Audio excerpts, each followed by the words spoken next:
Усім прывітанні, гэта падкаст Радыё Свабода, як малявалі межы Беларусі. Мяне зовут Антон Трофімович, я журналіст. А я Валентин Жданко, кіраўнік Менскага бюро Радыё Свабода. Мы распавядаем пра тое, як і калі фармаваліся дзяржаўныя межы Беларусі. Гэты праект у тэкставым варыянце выходзіць на нашым сайце свабода.орг. У першым падкасце мы паговорым пра тое, як у 1939 годзе Беларусь ледзь не згубіла Берасцейскую вобласць. Літаральна ледзь не згубіла, бо ў той час Мікіта Хрушчоў, які ўзначальваў савецкую Украіну і адначасова быў членам палітбюро ЦК ВКПБ, прасіў Сталіна далучыць да Ўкраіны рэгіён, які мы сёння называем заходнім Палессем у складзе Беларусі. Паколькі гэта першы выпуск нашага новага гістарычнага падкаст-серыялу, Валентин Петрович, давайте, можа, трошкі распавядзем, пра што мы будзем тут з вами размаўляць. Ну так, вядома. Справа ў тым, што сёлета адзначаецца гадавіна вельмі важнай для Беларусі падзеі, пачатак Другой сусветнай вайны, якраз той час, калі заходняя Беларусь была далучана да БССР, і такім чынам тэрыторыя Беларусі значна павялічылася амаль удвая, на 80%. І ў гэты час, гэта 39-й, 40-й, 43-й, 44-й, 45-й гады, гэта былі гады, калі фармаваліся беларускія межы. І яны маглі змяніцца і ў адзін, і ў другі бок, павялічыцца і паменшыцца. І літаральна была сітуацыя, калі цэлыя рэгіёны, цэлыя вобласці маглі і адысці ад Беларусі і быць далучаныя да яе. У гэтым сэнсе той гістарычны перыяд быў вызначальным, бо все мы ведаем, што тыя межы БССР фактычна вельмі многа значылі, бо ў 91 годзе ўсе яны сталі дзяржаўнымі межамі Рэспублікі Беларусь, незалежнай дзяржавы. То бок тое, што трошкі прыразалі, а штосьці адразалі тады ў 30-40-е, пасля яно стала самымі сапраўднымі дзяржаўнымі межамі. Менавіта так. У 91 годзе тыя межы пераглядаць ужо было вельмі складана, надзвычай няпроста, ніхто за гэта не браўся, нават калі улічыць, што і была нейкая сціплая спроба Верховнага Савета БСР тагачасная пад ціскам Масквы нагадаць пра нашу велічыну, на ніякіх наступстваў не мела. Ну вось, пра ўсе гэтыя межы, прыразанні, крамсанні краіны мы будзем распавядаць у кожным падкастаў, і першым пачнем, можа быць, з найменш вядомых тэмаў. Гэта магчымая перадача Берасцейшчыны ў склад Украіны. Гучыць гэта даволі дзіўна. Як гэта Беларусь магла застацца без Берасцейскай вобласці? Гэта ж нармальны еўрапейскі кавалак дзяржавы. То бок, колькі яна там займае плошчу гэтай Берасцейшчыны сёння?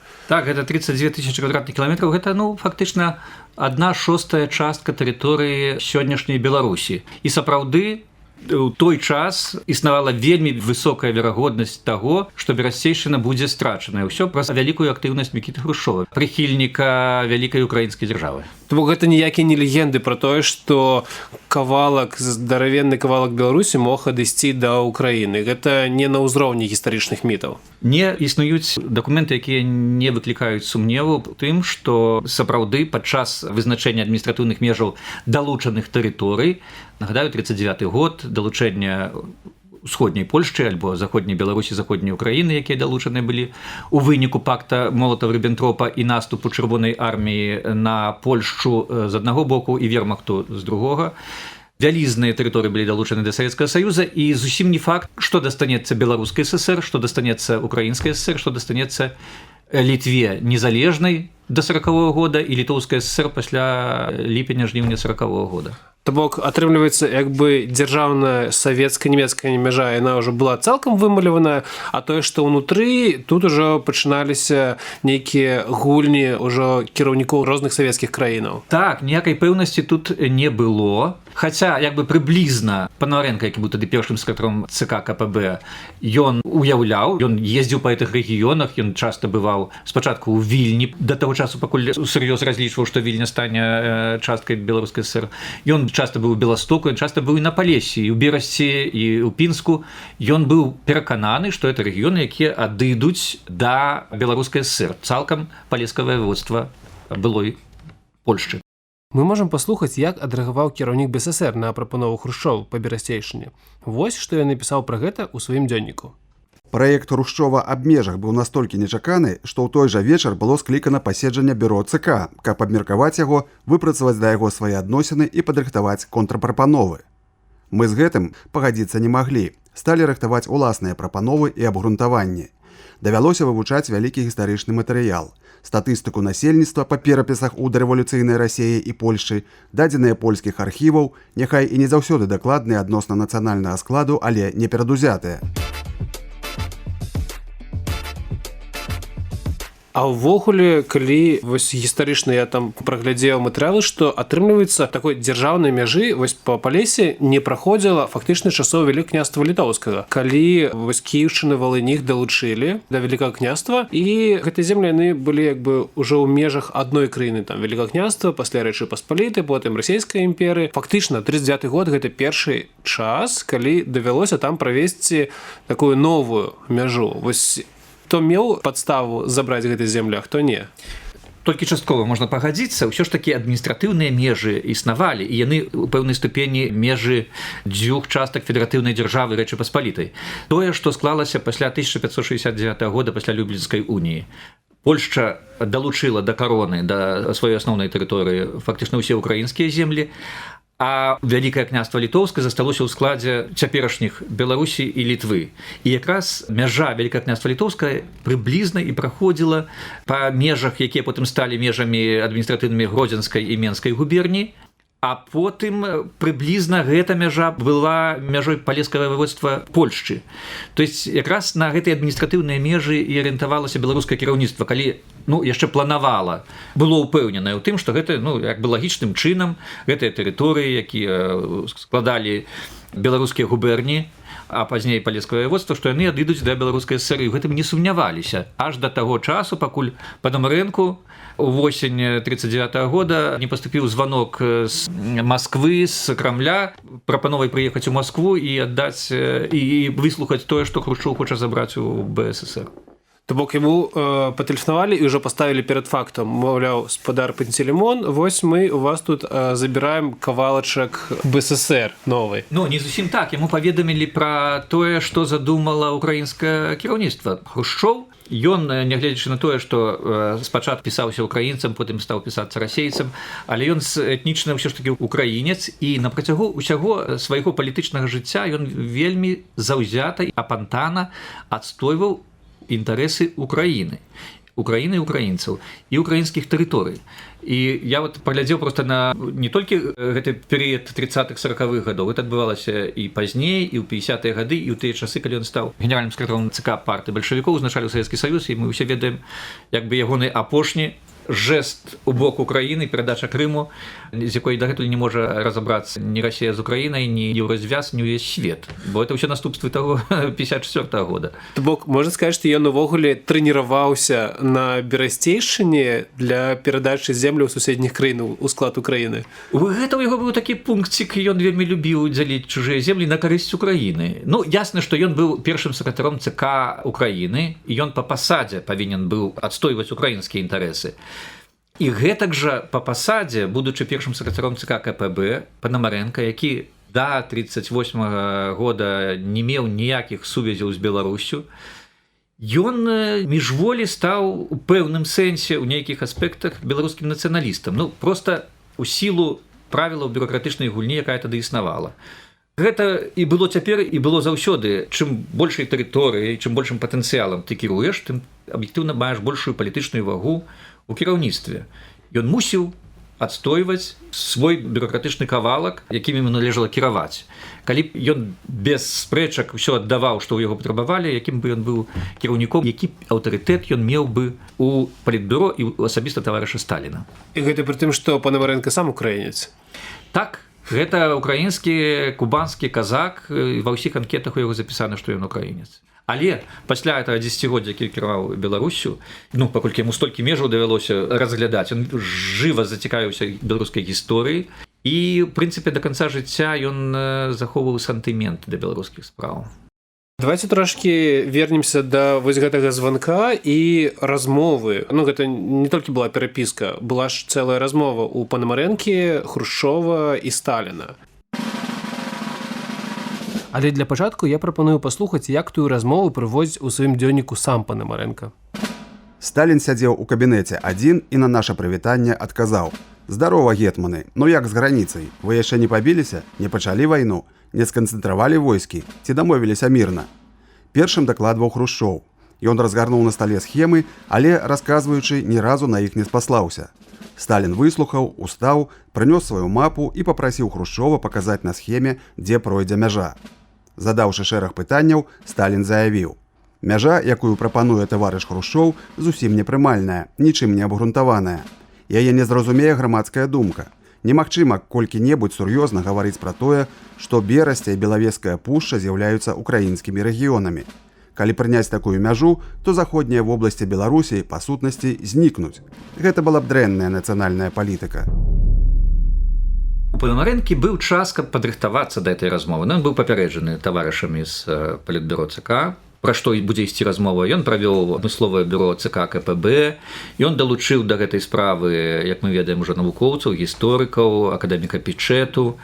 Ён ведаў, пра што ідзе справа, пра што будзе ісці размова, і ён прыблізна, верагодна, ведаў, якія аргументы будуць у Хрушчова.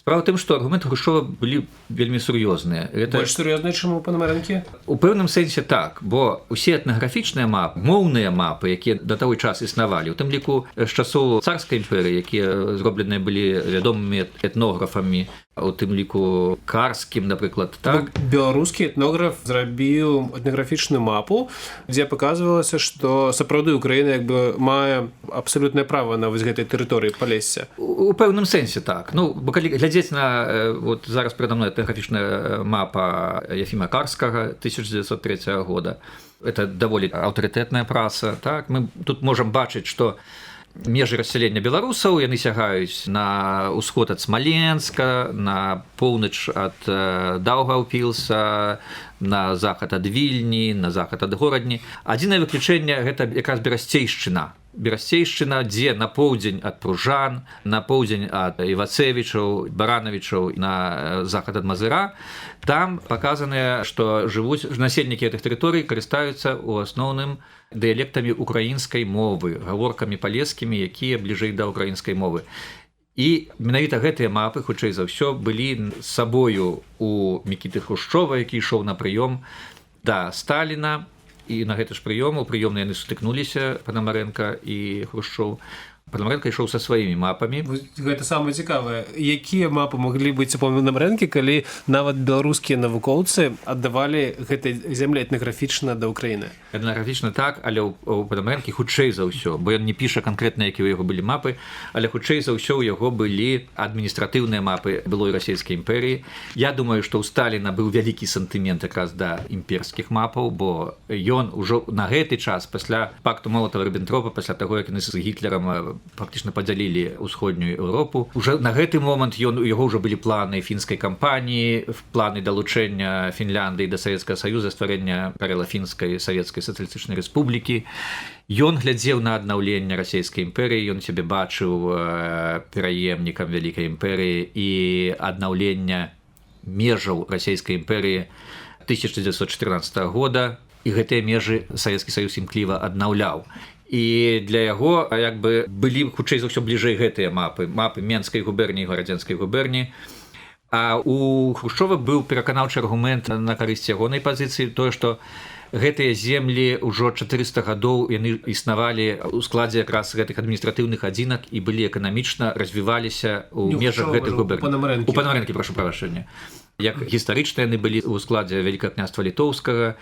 І варта мець на ўвазе, што гэта мяжа паміж вот этой колішняй Валынскай губерняй і колішнімі Менскай і Гарадзенскай губернямі, яна праходзіла параўнальна не надта заселенымі тэрыторыямі, і ўсе тыя цэнтры украінскія знаходзіліся на поўдзень ад гэтай мяжы, а беларускія на поўнач. Гістарычна так ужо склалася, што ўся інфраструктура, ўсе дарогі, усе водныя шляхі, эканамічныя сувязі, яны былі якраз завязаныя ў гэтых раёнах на Берасце, на Пінск, на Мазыр, а тое, што на поўдзень было якраз на Валынь, на Кіеў, на Жытомір, усё гэта ўжо даўно было адпрацавана. І які сэнс быў парушаць гэты парадак рэчаў? Тым больш што, калі б адрэзаць гэтай тэрыторыі ад Беларусі, то ў Беларусі фактычна знікаў увесь захад.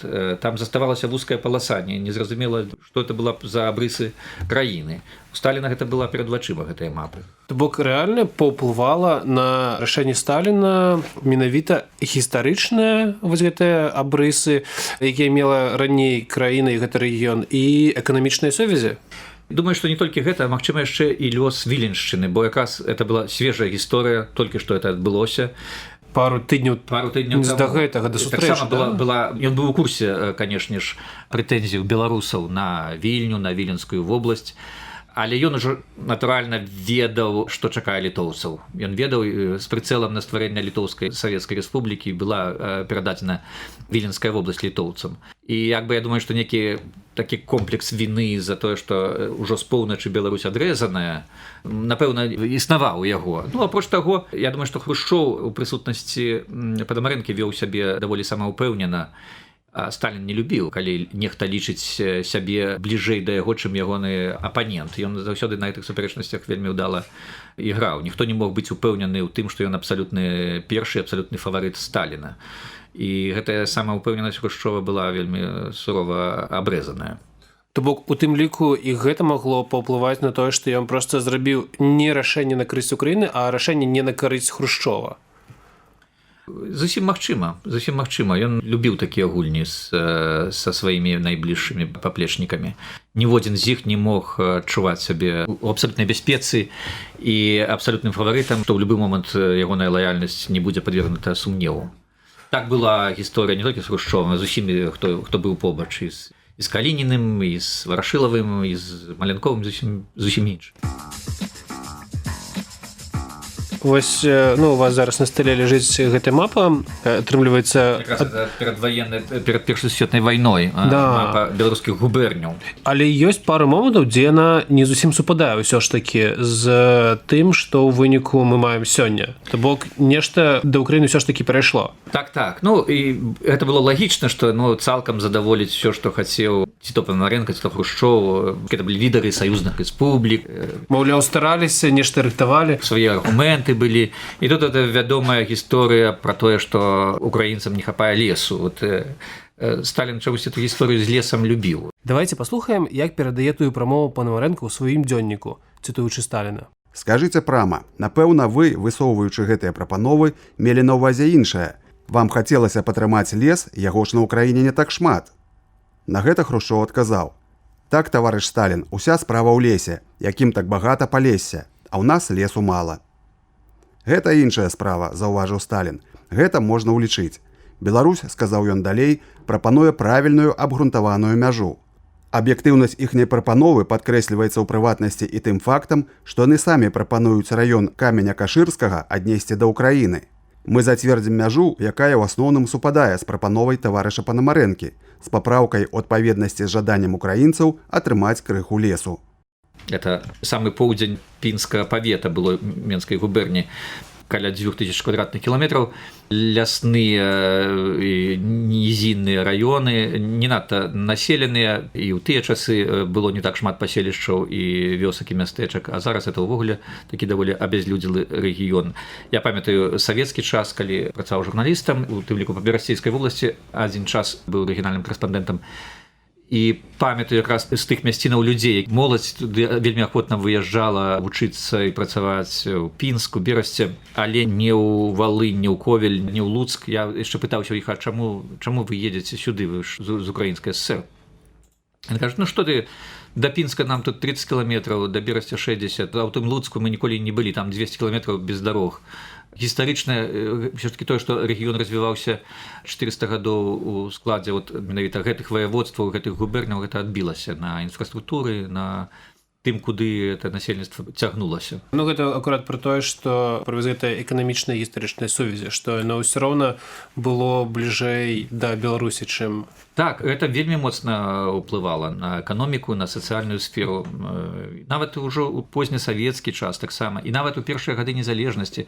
Я памятаю, што вельмі шмат медсясцёр, санітарак былі у Берасці, якраз якіх не хапала, прыязджалі на працу менавіта з Украіны працаваць.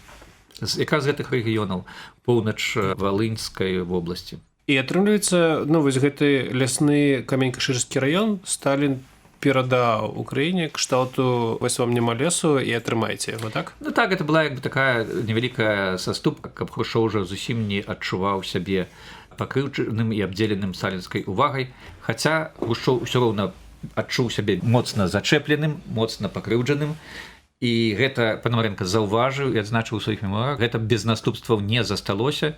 Хрушчоў затаіў на яго вялікую крыўду, і потым гэта адбілася на ўсіх наступных адносінах паміж Пономаренко і Хрушчовым. І, канешне, мела фатальныя наступствы для палітычнай кар'еры Пономаренкі пасля 1953 года, калі Хрушчоў прыйшоў да ўлады і узначаліў партыю і дзяржаву. Для Пономаренкі гэта азначала закат ягонай палітычнай кар'еры, і ён гэта сам разумеў. То есть з пасады сакратара ЦК КПБ і намесніка кіраўніка савецкага ўрада Пономаренко вельмі хутка упаў да звычайнага амбасадара. Ну, правда, спачатку была там яго часова пасада кіраўніка Казахстана, да якога ён таксама ніякага дачынення не меў. А потым адзін час ён стаў міністрам культуры, таксама вельмі дзіўнае прызначэнне, а потым амбасадарам у Польшчы і ў Нідерландах. І гэта было ўсё, потым стаў выкладчыкам проста ВПШ. Это быў канец. Пры Хрушчове ён, канешне, не мог зрабіць кар'еры далейшай. Это была помста за Берасцейшчыну? Я мяркую, што так, то вот гэта іх канкурэнцыя і гэтае суперніцтва і тое, што Сталін стаў на бок Пономаренкі, а не Хрушчова, гэты эпізод вельмі моцна адбіўся на далейшых адносінах. Ну і ясна, што у іх былі падобныя пасады, як бы яны ўзначальвалі дзве савецкія рэспублікі, і сітуацыя канкурэнцыі яна была непазбежнай. У тым ліку канкурэнцыя суперніцтва за увагу правадыра. Гэта было вельмі важна у савецкім гэтым арэапагу. Не, ну можна зразумець Хрушчова. Ён хацеў там кавалак амаль пад 20 000 кіламетраў квадратных, а атрымаў 2-3. Важней тое, што ягоная аргументацыя, ягоная просьба, ягонае хадайніцтва было праігнараванае, а перамогу ў гэтым лакальным, такім, як сказаць, канфлікце, ну, спрэчцы, атрымаў выскачка малады, які там на 9 гадоў маладзейшы, які у адрозненне ад Хрушчова не быў ні членам палітбюро, не займаў высокіх кіроўных пасадаў. Ён над ім як бы атрымаў верх над ім, які быў адным з бліжэйшых паплечнікаў Сталіна і членам палітбюро. Ну, але ў кожным разе лёс, далейшая кар'ера не вельмі ўдалая Пономаренкі, прынамсі, каштавала захаванага вялікага рэгіёну для краіны. То бок гэта гістарычны, абсалютна можна сказаць, што гэта была гістарычная спрэчка, гістарычная сустрэча, і Пономаренко уратаваў Берасцейшчыну.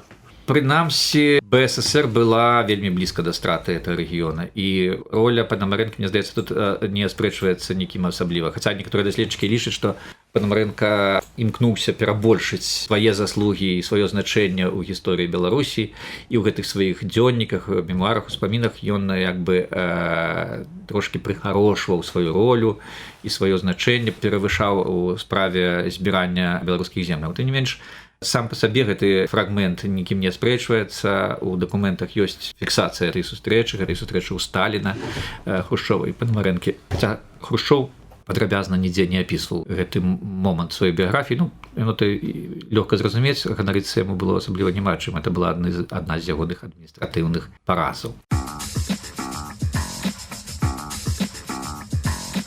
На гэтым будзем завяршаць нашу першую гутарку. Наступным разам мы пагаворым пра то, як беларуская мяжа магла прайсці не за Беластокам, а нашмат далей, каля самай Варшавы, што таксама абсалютна ніякія ні гістарычныя легенды, ні міты. Так магло скласціся. Так, сапраўды, так гісторыя магла павярнуцца, што заходняя мяжа БССР магла, і сённяшняй Беларусі магла праходзіць нават па Вісле, але кола гісторыі павярнуцца трохі іншым. Таму не прапускайце ўжо на наступным тыдні чарговы падкаст Радыё Свабода «Як малявалі беларускія межы». А калі вы хочаце пачытаць пра гісторыю межаў і падрабязна разгледзець згаданыя намі мапы, у апісанні падкасту вы знойдзеце спасылку на праект на нашым сайце свабода.орг. Над гэтым падкастам працавалі Антон Трофімовіч, Валентин Жданко, Ігор Карней і гукарэжысёр Зміцер Васількоў.